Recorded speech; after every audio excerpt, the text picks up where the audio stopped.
Hey, you guys.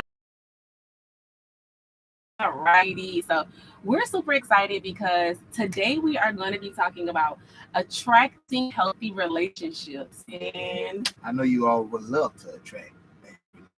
why? Or why you feel like we are having this conversation about attracting healthy relationships.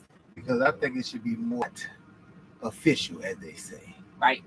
Not loving, as they say. Not in union, in a good connection. And showing good examples to the youth. Right. So we have 3 points that we're going to jump right in on because we are now starting this series called We Relationship.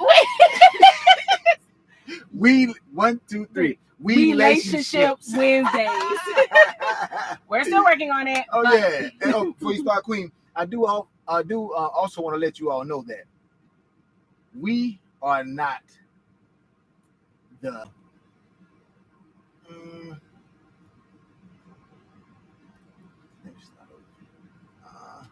starting to go on live. I'm about to just keep going. Keep going. Perfect. And we don't got time for that.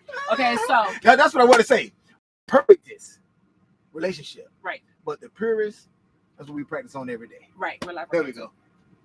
Okay.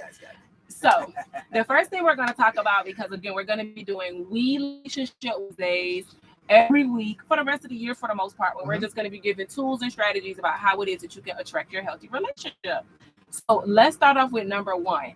Number one is going to be attracting healthy relationships starts with you. You. All right. And so we're going to share points of views. And so my point of view about how attracting healthy relationships starts with you is that oftentimes when we're looking for relationships, we are like worried or concerned about what the next person has to bring to the table, like how they look and how they would treat us and what can they do for us. But what I found in attracting our relationship is that I had to work on myself. I had to be very clear about who I was, what it is that I want in a relationship, and what it is that I could bring to the table and how I showed up before I could attract a healthy relationship. Right, exactly. And I was the same way. I made sure that I knew what I wanted. I built it in my mind, and I just kept practicing on myself. That made sure when my queen arrived, I was ready. Right. And I think one more point on that is that oftentimes what I find is that when women want healthy relationships, you ladies have a long list about what you don't want, right? Oh, I don't want him to be a cheater. Oh, he can't have any kids. Oh, he can't do this. Oh, he can't do that. It's a lot of can'ts.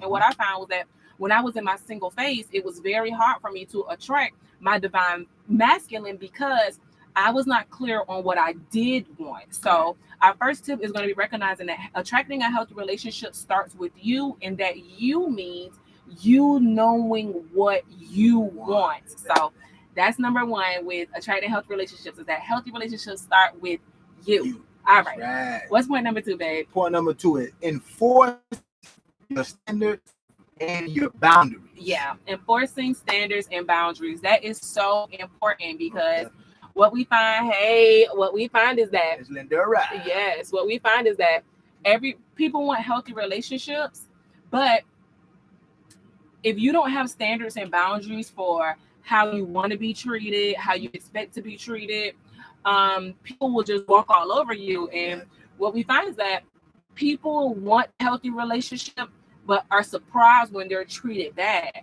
But if you don't know your own standards, you can't expect for somebody else to treat you better than you are treating yourself. Right? So you can see how it leads right back into point number one. Yep. Definitely.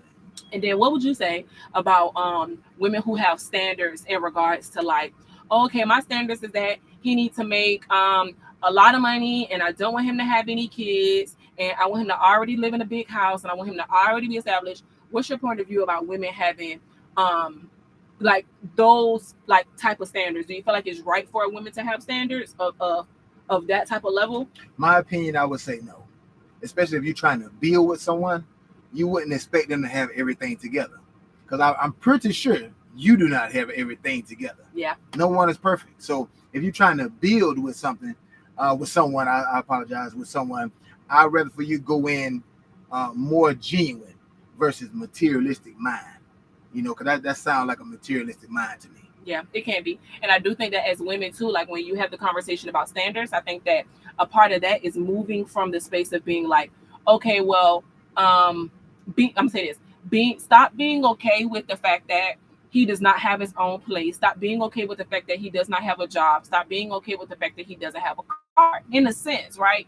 Now, of course, if you live in New York City and you don't have a car, that's normal. So because people that live in those type of cities may not need a car. But what we're talking about is stop lowering your standards just to be in a relationship, right? If you know you don't want someone with kids, don't date the guy if he has That's kids, right. right? Exactly. If you know you want someone who is financially building his way up, don't go for the person who's going to be, because those are some standards that you should have had for yourself. And I think a part also with the standards, of course, is the boundaries. Right. Knowing how we want to be treated. You can't expect to be dressed all sexy and all that type of stuff and And expect then for the be man to treated respect like a you. lady. Part as well for women is that we have to have boundaries for ourselves about how it is that we show up, Right. and then expect for a person to respect us off of that, Exactly. not off of what we're thinking. Yes, ma'am. Yep, that was great. Mm-hmm. All right, and then our last point for our chat today, point number 3. Value a person's values Uh-huh. versus the materialistics. Yeah, and that's a big one, right? Oh yeah, Because definitely. it's kind of like what we're talking about in point